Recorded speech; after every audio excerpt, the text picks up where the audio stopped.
Welcome to State of Reform's virtual series, 5 Slides We're Discussing, with some of healthcare's most thoughtful leaders.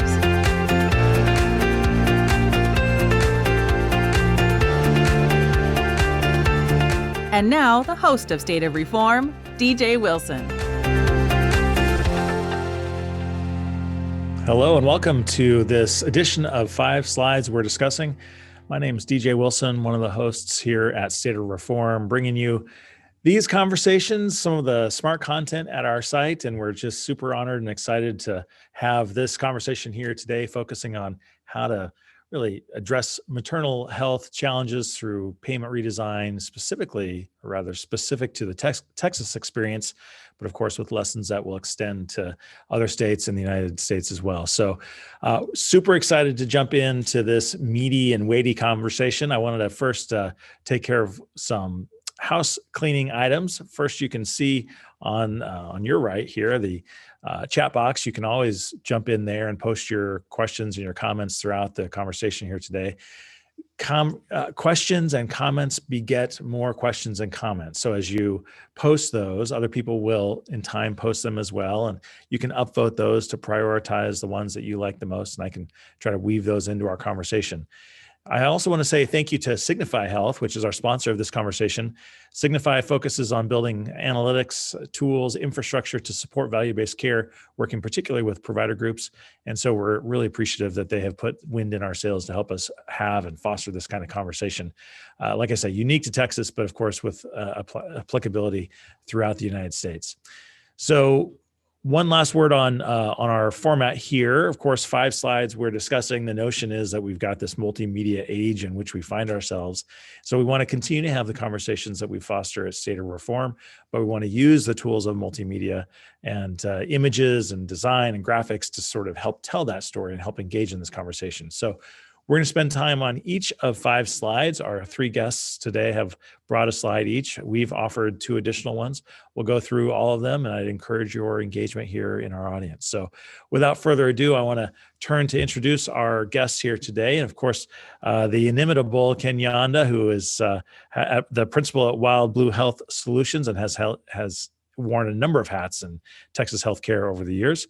Andrea Balogh, the division president for Texas of Women's Health USA, and Tami Hutchison, senior director of episodes of care at Signify Health. So thank you 3 for being with us. I appreciate it. So Andrea, tell us what you are spending your mental energy on at Women's Health.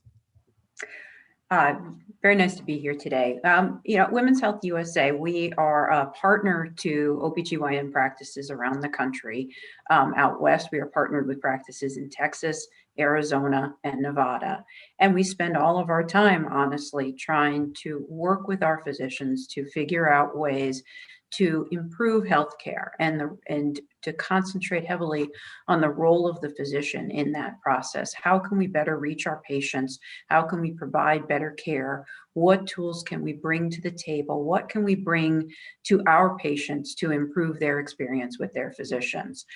We spend a lot of time thinking about it, probably a lot of time thinking about other things, but that is very much at the top of our list.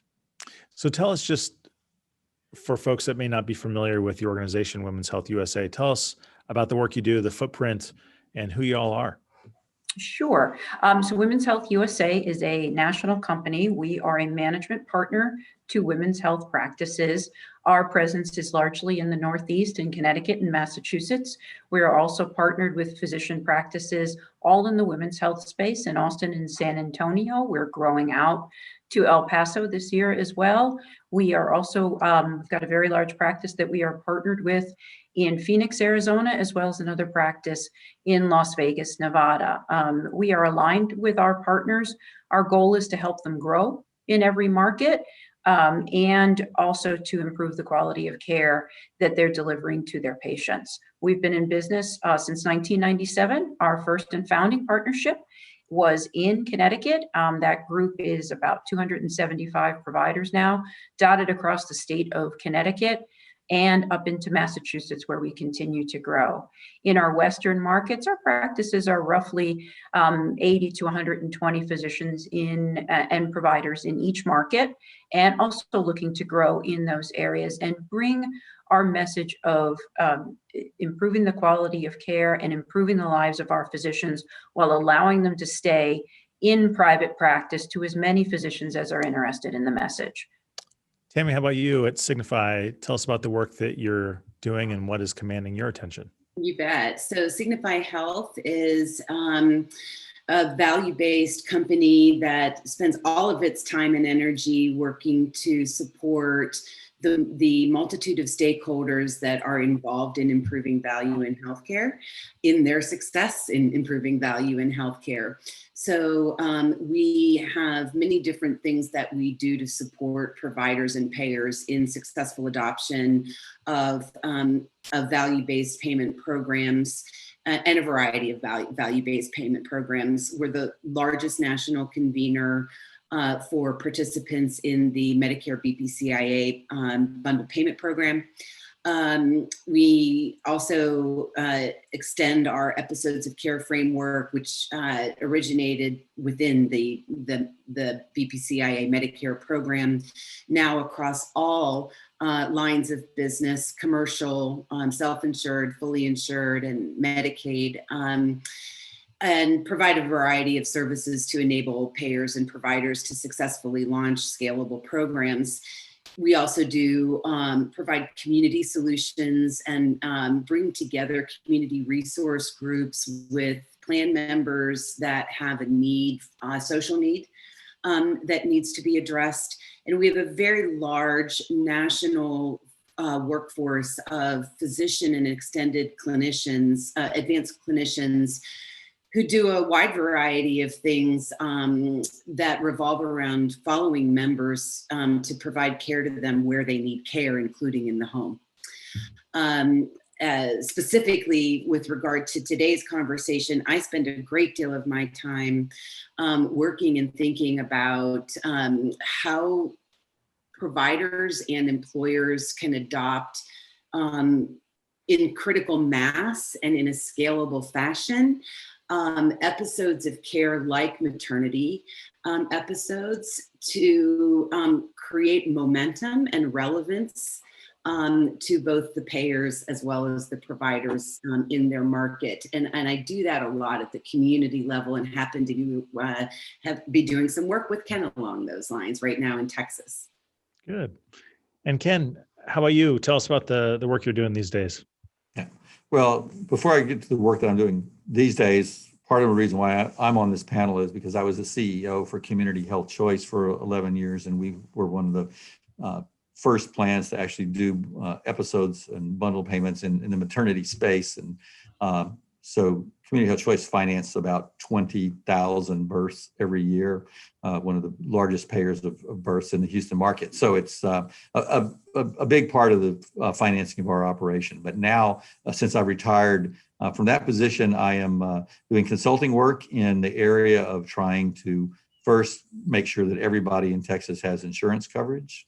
Texas has the highest percentage of uninsured people anywhere in the country, so we need to get everybody insured. And then at the same time as that, to make sure that insurance is affordable, and part of that affordability is changing the way we pay for services. And so episodes of care and maternity are big, important parts of that. So I'm very involved, continue to be involved in how maternity care is paid for, and looking forward to the conversation. Yeah, good. Well, again, to refresh, of course, you can post your comments in the chat box on the right, and we have 5 slides teed up, 3 from our guests, 2 from our team here at State of Reform. This first one we've contributed, and this slide, as everyone can see, has data about how some countries fare and how some countries do poorly when it comes to maternal health, but nobody quite does as poorly as the United States when it comes to this. Ken, how is it that you think we are, the strongest economy in the United States, in the world, and innovative in so many ways, yet we lag behind in this basic indicator of not just decency and healthcare, but civilization? Why are we so bad at this? Well, we have huge disparities in the United States.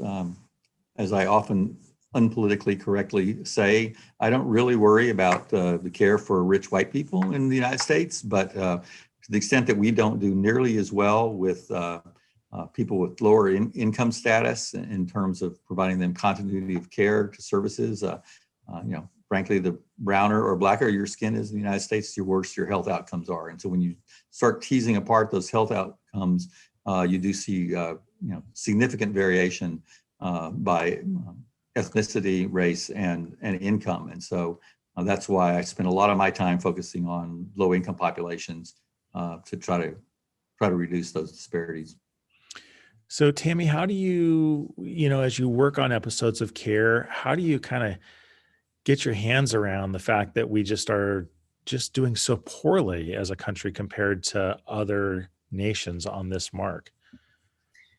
Well, I think the key lies in, first of all, having an accurate depiction of the story to the person that you're telling the story to, and in particular, providers.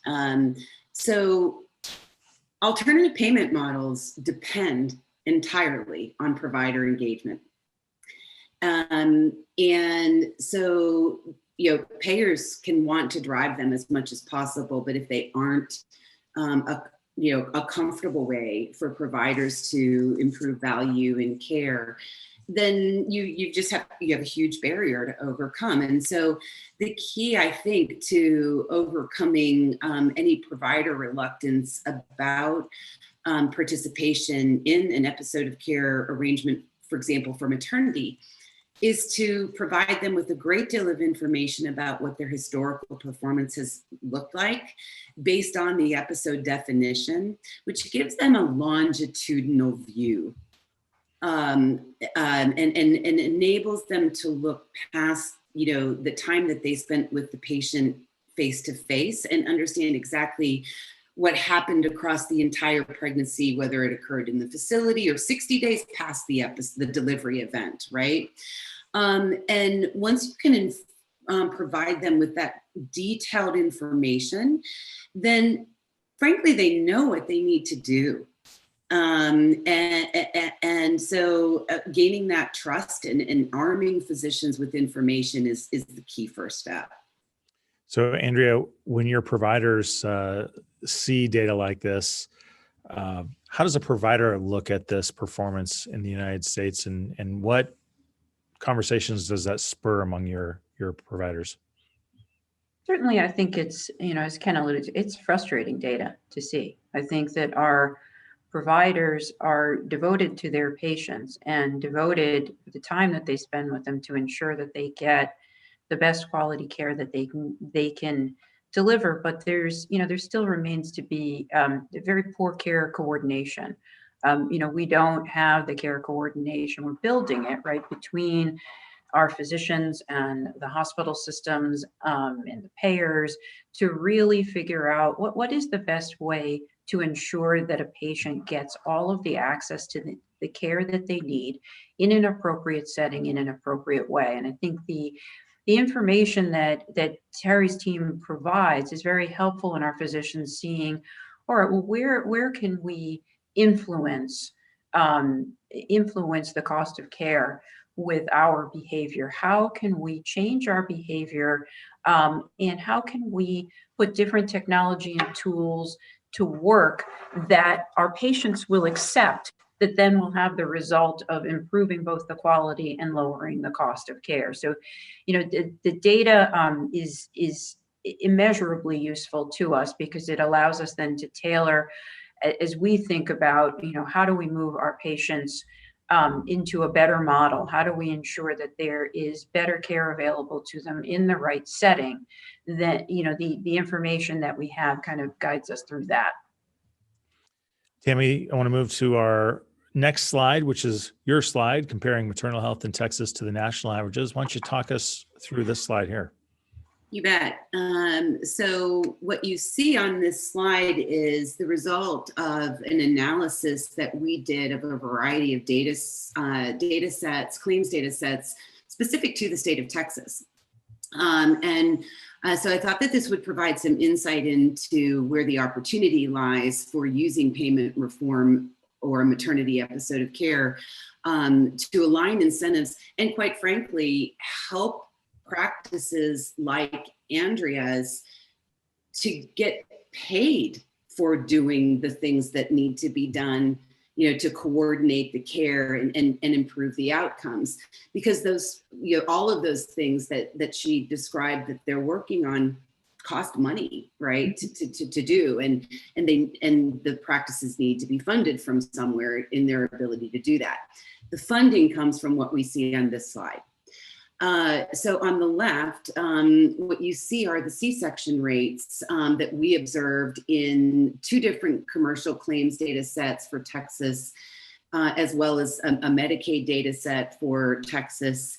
And we're comparing the C-section rates for each of those plan sets to the national average as well as the Texas average. And you can see that Texas has a higher than national C-section rate.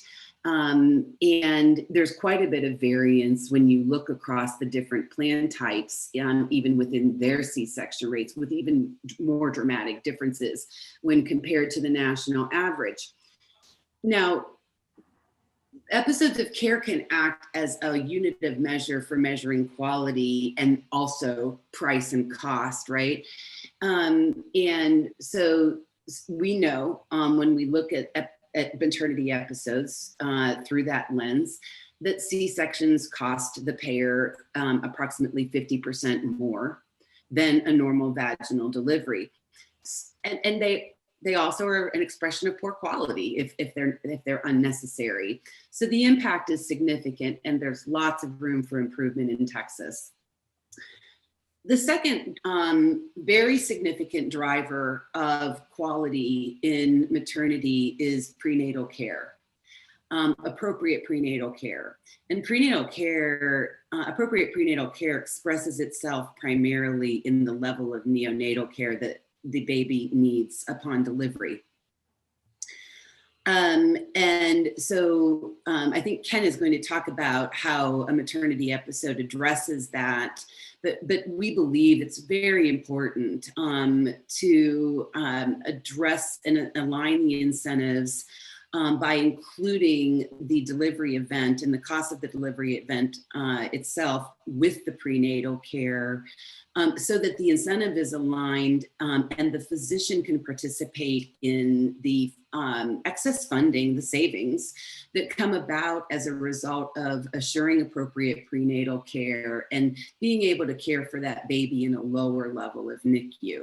So those are the 2 quality issues that the payment model addresses.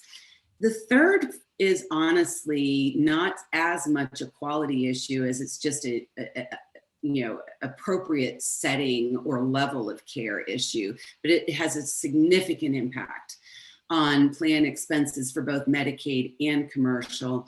And that's just placing the baby in the appropriate level of NICU that's necessary to treat them. And we see a large percentage of babies, both in Medicaid and commercial, that are placed in a higher level of NICU than their condition suggests is necessary. Extraordinarily high percentages and frequency of this occurring. And to give people an understanding of the impact of that, a level 2, which is a higher degree of care than a level 1, has an average episode cost that's 5 times more than level 1. And level 4 is 50 times more the average episode cost for level 1. So if the baby doesn't need to be in level 4 to begin with, obviously we want to provide the incentive for the baby to not be placed in a level 4 bassinet. So Andrea, let me ask you to kind of bridge this slide that Tami has brought with the slide that we brought about maternal mortality in the United States in general, and a slide that we'll have at the end, which differentiates based on race here in the United States.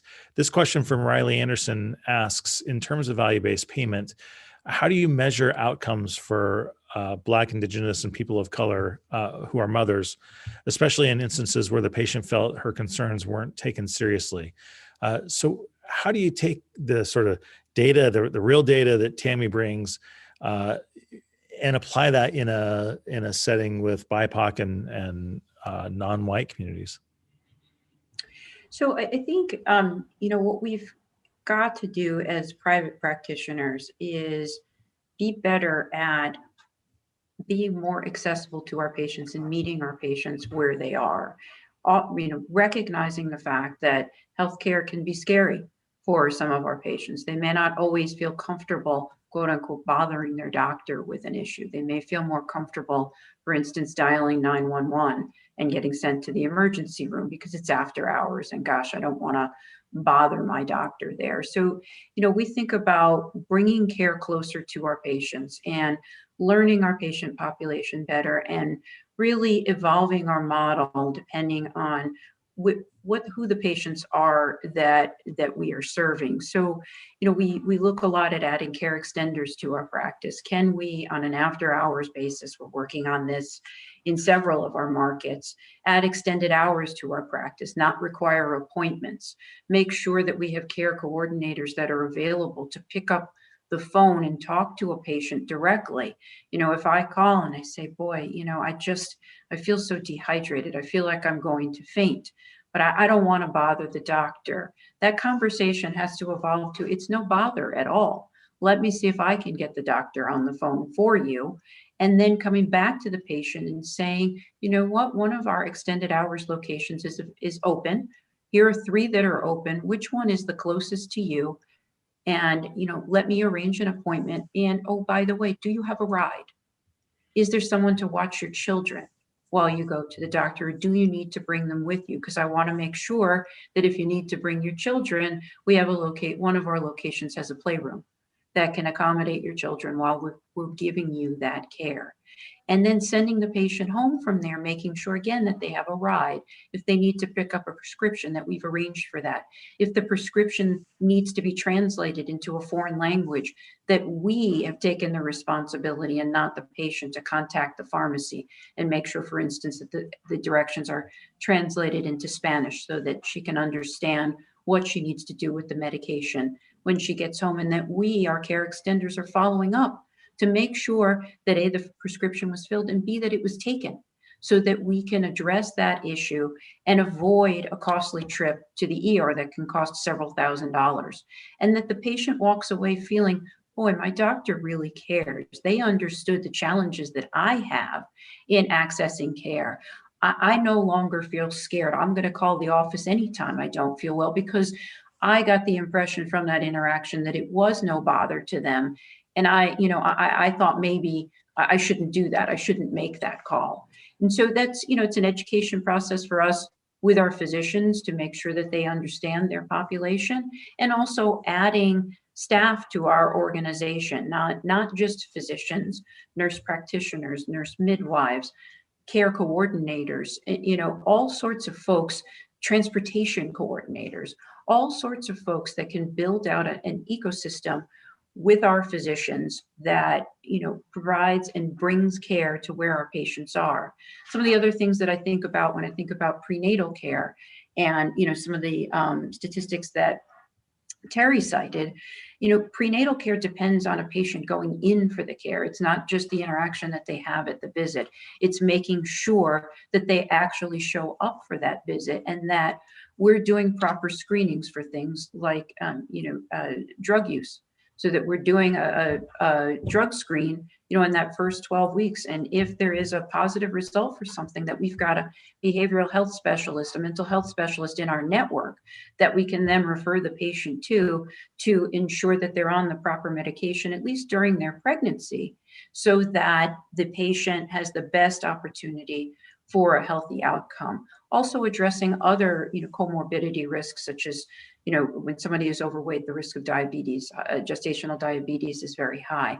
Bringing coordination, we've got it in many of our markets where MFMs are part of our network, high risk maternal specialists, so that, once we recognize a comorbidity, that we're immediately sending that patient over to our MFM that we're arranging for that visit. And that patient is not only getting care from that higher risk specialist, but also that we have diabetes educators on staff and nutritionists and others who can bring education to bear, that we're sending the patient home with information and that we're following up, that we're creating, not just flyers to take away, but also, I'll wrap it up, I'm sorry, that will also, bring maybe some apps and other technology that they can access information post-visit on their phone and read about it. Good stuff. I want to jump into our next slide here that Ken, you've brought up, and which of course Tami referenced. Why don't you walk us through what you got here on screen?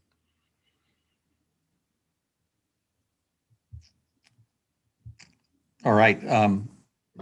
I do have to just add one other thing to what Andrea was talking about, though, before I get to my slide, which is that in my work that I'm doing now part-time at the University of Houston College of Medicine, I think the other important thing to address some of the issues with the BIPOC population is the additional training that's going on for new physicians, and also making sure that we continue to bring more Black and Hispanic and other folks into the profession. So it is still too much differences in the population served versus the doctors themselves. And so I think it's a really important a step to have that kind of consistency. I know my daughter, who just recently had a baby, she would never have considered having a male OBGYN, right? Whereas both of my children were delivered by male OBGYNs. I think increasingly as we move forward, the more that we can find physicians and other people that are part of the maternity process that look like and come from similar kind of backgrounds as the women they're serving, I think is really important.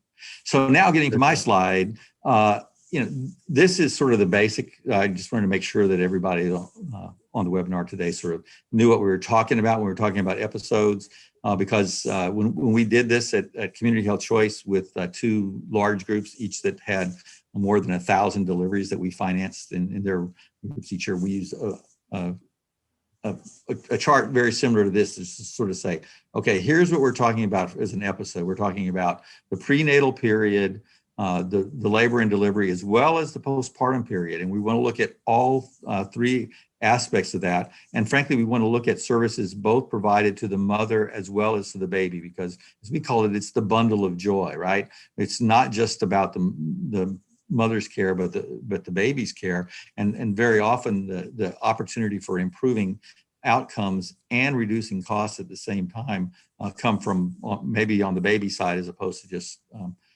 the mother, because that's really what episode payments like this are really all about. It's what are the services that are included in the bundle? You see that shown here in terms of the directly related services. But I think one of the great opportunities with episodes is also that you can think about things that might normally not be covered by insurance in terms of doulas or other care coordination or other services, education services that I think, and most of us think are really just as important as, did you get your ultrasound and those kinds of things.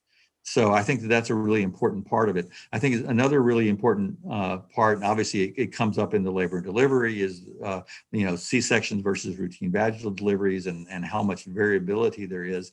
And there's variability in the Houston market just from hospital to hospital, and frankly within hospitals, within different OBGYN groups, and reducing that kind of unnecessary variation in C-section rates, but there's also vaginal tears and all kinds of other potentially complications of the labor and delivery that we should be looking at as well. And what I always have, and what we learned very much at Community Health Choice was that, spending an extra $500 on good prenatal care and getting a woman to a maternal fetal specialist, if that's necessary, is certainly worth it if you can save $50,000 of NICU costs.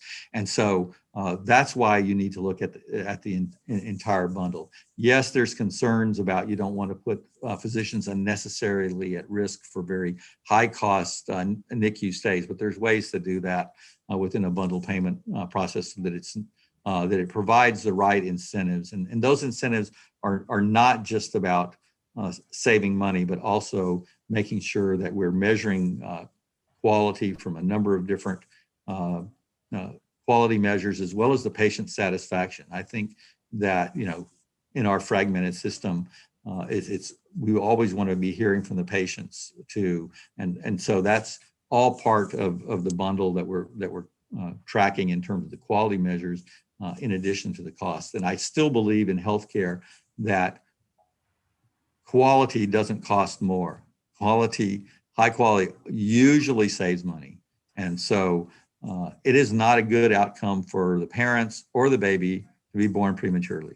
So we should, and that premature birth also costs more money. So what can we do to make sure that we're doing everything we possibly can to have both a healthy mom, that, we're treating gestational diabetes, that if they have high blood pressure going on, that we worry about that. But I will also say worrying about postpartum depression and things like that in the postpartum period. So all of these things are part of the bundle. And I would say what's not in this bundle, but it is also what we're determining is increasingly important, is interconception care and making sure that women maintain their coverage even after the bundled period. Because one of the real problems in Texas right now in the Medicaid program is most women, if they're eligible for Medicaid, but then they lose their Medicaid coverage after 60 days. And you really need to make sure that they're continuing to get the medical services they need, because if they're having a second baby later, that can be a problem as well. So I love bundled payments. I love episodes. I'm spending lots of time trying to convince more people to do this, figure out how to have the right kind of quality metrics and patient satisfaction measures that go with it, and the care coordination. But it's actually not just about the bundle. I just have to say, I'm sorry, I'll stop in a second, DJ, but I got to talk a little bit about the care coordination. One of the things that shouldn't surprise us, but the care coordination that Andrea talked about earlier is so important, because very often the OBs don't talk to the pediatricians, they don't talk to the neonatologist. The woman is surprised if she ends up needing anesthesia during the birth, and here's a anesthesiologist that's never been part of it. All of those folks need to be working together to both produce a better outcome and not waste services that don't need to be provided. And that's why I think that changing the payment is so important. Let me ask a question. If I can just run with that for a second, Ken, I want to ask you a follow-up question about some of this, which is this bundled payment methodology seems to me to put a lot more importance than our current service delivery model on prenatal, on pre-delivery. Make sure that there are things like smoking cessation, prenatal vitamins, making sure that you're getting regular visits with any care provider, regardless of credential almost. And given all the other things that we know about our healthcare system, it seems like this puts a lot more emphasis on community health workers, on doulas, on those extenders that Andrea was talking about, but even just your local, like your church leader or other people that look like you. How much do you see that power is sort of not the right word, but the center of gravity shifting outside of healthcare service delivery because of a bundled payment, outside of traditional acute care delivery because of a bundled payment methodology? How much are you seeing that show up? It is being talked about a whole lot. So, it's good that we're talking about it. It's not showing up as much as it should, in my view, but I think we're getting there, because there's an increasing recognition on everybody's part that, issues about what's going on in the household, the birth event is largely impacted by domestic violence, for example, or homelessness, or nutrition. Nutrition, and lots of other factors. And so it's a very exciting time, even though I would not say we're real organized yet about it, but at least we're trying to figure out how to bring all of those other factors that will influence a healthy birth and health of the mother into the process. And frankly, insurance companies are struggling with this right now, because it's like, well, how much should the insurance company pay for this? Is it really going to reduce costs enough to be cost effective to do it? But I think we're getting there. We're having the right conversations. Everybody who's doing this is financing it, is struggling with exactly what does that look like. But you see more and more of the obstetrics practice is also thinking about this as well, and what else should they be doing. And so the more that we can do to make it a family event, a community event, not just a medical event. Childbirth is a natural part of being human, and we don't need to treat it like we treat a disease. It's not a disease, and yes, it can be expensive, and you want to have insurance for the potential for a bad outcome and stuff. It's a little bit different kind of thing that we need to think about it, and so these community activities and the social influencers, I think, are really important. I know we have, I know Tami and Andrea, you both have comments. I want to make sure we have an opportunity to get a couple of comments from our audience in. I want to skip back on time because we're running a little bit behind, but a couple of folks, Helen Davis and Janice Fagan, both ask about 1 year coverage postpartum in Medicaid, whether that's, if that is federally mandated or if that is extended it's not expanded, but if it's extended in Texas, how does that shift the bundled payment methodology? How does that change the conversations we're having here? Tami, do you want to take a crack at that? I sure can. So there would be options for how to deal with that. One would be to add that event, that time period, to the global maternity event. And the other would be to actually create a different episode definition for the first year of life. And administer it that way. It would be quite, and there would be other options that I'm not even smart enough to know, right? That's not my technical area, episode definition development. There's a whole science behind it. But there would be multiple options for handling it. Yeah, good. Andrea, I want to turn to your slide. I know we've got a lot here. Why don't you walk us through what you've brought to the conversation?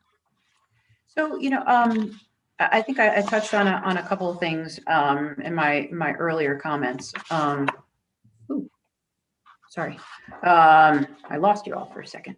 But our goal, and I think to piggyback off of some of Ken's comments, I think where we as an organization, where Women's Health USA comes in, is independent practitioners are often disparate. They're in very small practices. It is very hard oftentimes to bring consistency across quality to 12 different 3-doctor practices. But as we think about aggregating them into larger groups or into a coordinated network, where we can get to Terry and Ken and their teams information that cuts across all of the practices or across a large group practice of how we are performing in the bundle, how we have brought the quality metrics to the physicians, and how we're measuring that makes these bundles much more successful. But the other things, as we think about how a physician can impact a C-section rate or a NICU stay, again, it goes back to care coordination, particularly around a NICU stay. Our physicians are responsible generally for the prenatal care up to and including the birth of the baby. But once the baby is born, that baby transfers care over to a perinatologist, often employed by the hospital system and or contracted through the hospital system. So the OB, even though they may have administered a very strong suite of prenatal care solutions to the patient and delivered that baby at term at a healthy, 7-pound, 5-ounce weight, we as the OB lose the decision-making then about what level of NICU, if the baby goes into a NICU at all. And so we've got to be able to bring those perinatologists into this conversation, and really even to Terry's comments earlier about the 1 year post birth, is bring a pediatrician into this as well, so that we're all sitting at the table going, okay, as the OB, here's the care I've delivered. Here is all the pathway that I followed. Here's what's been done. Here's the information on the birth itself. We've had a healthy baby. Mom is healthy. She's ready to go home. The baby was born at a healthy weight. Perinatologist, what are you doing? Where is that baby going? Because in our opinion, the baby's ready to go home. Is there something about the home situation that maybe we don't understand that we bring the pediatrician into the conversation about? Is there an unhealthy home environment? Is it unsafe? Is it dirty? Is it, with lack of food in the home? How can we all sit together as clinicians and figure out a better way within this episode to come up with better solutions for the patients that result in a lower cost of care. And to Terry's point, to get our physicians rewarded for acting in a coordinated fashion. So as we look, to where value-based care is going even beyond bundles, what we're looking to do is to further develop our network of women's health providers to include all subspecialists that are thinking about all areas of a woman's life, so that we can really bring to the table with folks like Signify and Ken's company differentiated solutions that we can drive our physicians towards and change their behavior, as long as our physicians are incentivized, in the proper way. I talked a little bit earlier about some of the urgent care clinics that we are rolling out.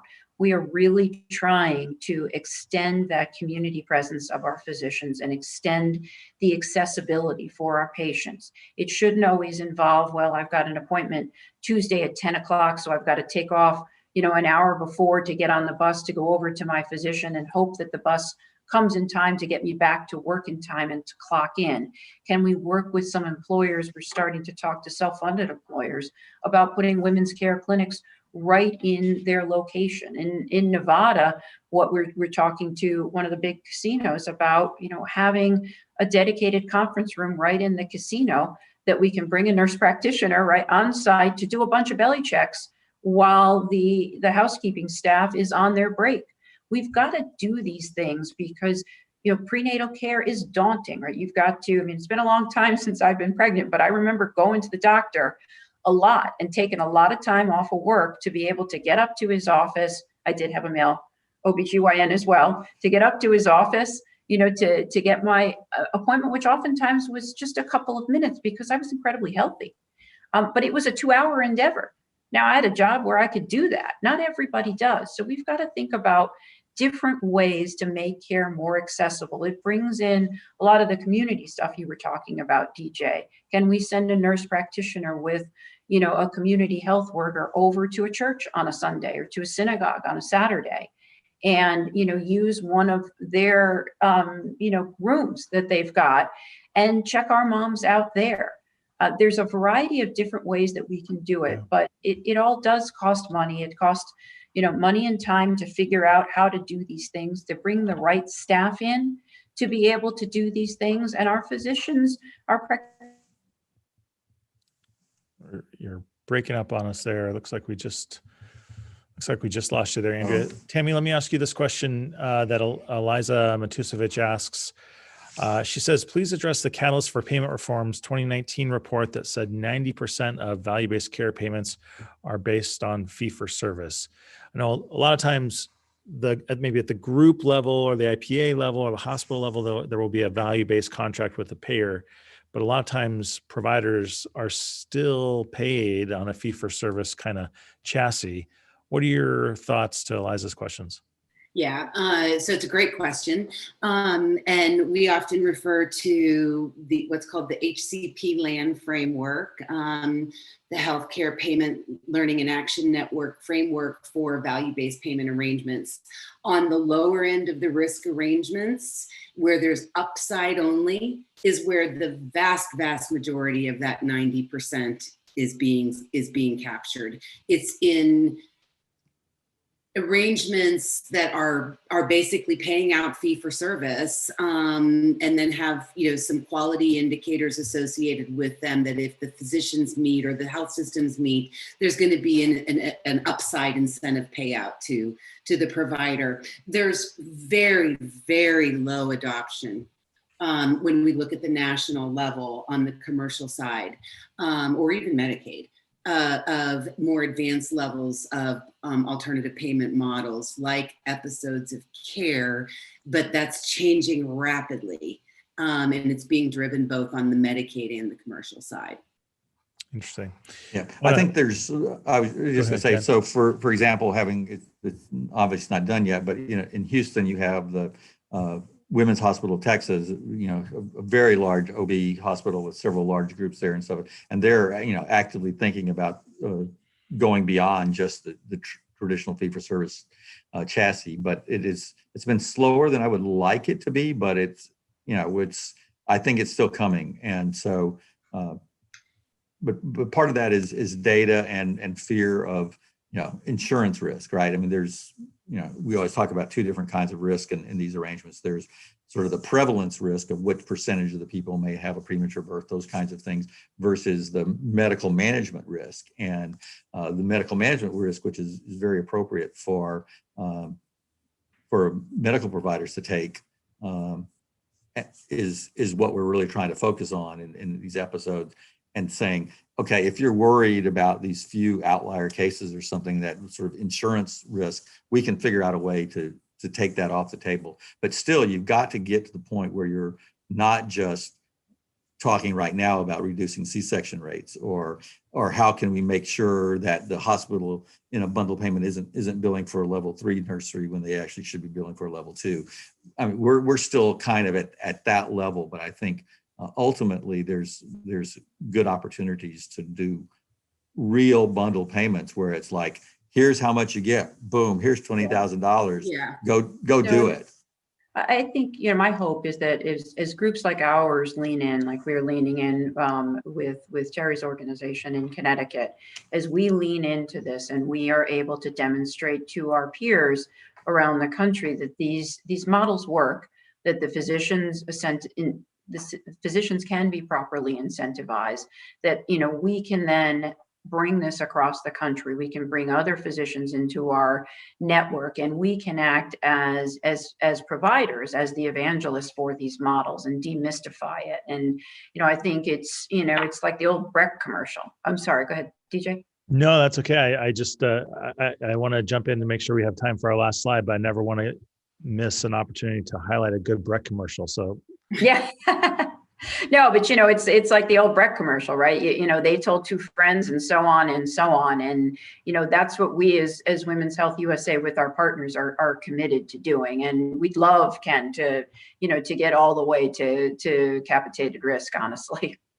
I want to spend some time on this last slide that highlights that which we have been talking about, at least, or around during this conversation, which is simply the health outcomes when it comes to maternity by race in the United States. And it's a useful reminder that if Serena Williams can almost lose her life as one of the most prominent names in America, because she wasn't, in her view, listened to by her provider during her child's delivery, then it could happen to any woman who is Black or brown skin and person of color. So let me ask each of you, we're running short on time, but just briefly, how can we collectively build a more anti-racist health system? How can we build a system that has that can modify and mitigate these numbers so that a generation from now, this is anachronistic? I mean, I think to Ken's earlier point, it is by attracting and recruiting folks out of residency that look like their community. We're doing that at Women's Health in Texas right now in El Paso. The physician network that we're building in El Paso looks like that community. And so we've got to make sure that as private practitioners that we're pulling the right folks into our organization that meet our patients and that our patients feel the most comfortable with. I think, we probably got to dial it further back from there and start figuring out better ways to attract a variety of cultures to go to med school and to provide the resources that they need. I mean, med school is a, big 6-figure endeavor for most people. How do we make that more affordable and more accessible so that anybody that wants to be a doctor, particularly anybody that wants to be a women's health provider, can afford it and can be able to make it all the way through well supported, all the way through med school to residency and to practice? Tami, do you want to jump in on any of this about how in the science, as you called it, of bundle definitions, how do we sort of imbue an anti-racist lens into that side of things? So it's an impossible question, or a very hard one, at least. It is a hard one, but it's one I spend a lot of time thinking about because it's one I feel very strongly about. And I think that there's different things that we could do. First of all, the ways that we measure these things need to be vastly improved, right? So that just the demographic data isn't always available to be able to compare performance, along demographic lines like this. So we need to improve on that. I also think it's important for us to distinguish between racism and inequity, right? And understand more deeply why these outcomes are different. There are different things that are driving them, and we need to understand them so that we can attack them specifically. Now, within the alternative payment model world, what we can do, and I'll be really brief on this, is when we know that there's an area like maternity that does have such glaring differences, we can put things in place, rules, episode-specific rules. For example, you must perform this risk assessment 90% of the time in order to qualify in an upside gain sharing arrangement.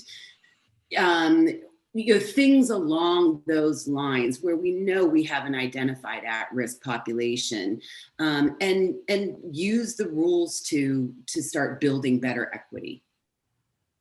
Good. Ken, you want to speak to this? Yeah, just real quickly.